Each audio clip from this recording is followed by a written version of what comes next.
Zach from the UK is asking a frequently asked questions. A lot of the people say, what about when we wash our private parts after answering the call of nature and we feel splashes? Akhi, either there are splashes or there are no splashes.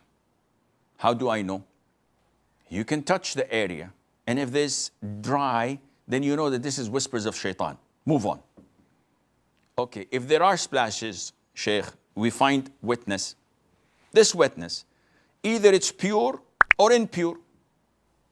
How would we know?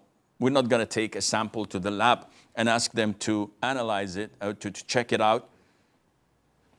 The vast majority, the vast issues is that if the water in the toilet seat has impurities, then definitely these splashes are impure.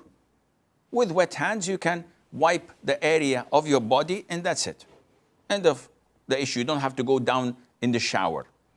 But if the vast majority of water in the toilet seat is pure because you've used a lot of water to purify yourself, maybe you flushed it, then you washed yourself, then the default is it's pure until proven otherwise. So you have these two possibilities. Either way, you don't have to go to the shower and wash all of yourself, or spend like 4 minutes or 3 minutes washing or cleaning yourself. If there are spots of impurities, all what you have to do with wet hands, just wipe it and it is clean, inshallah.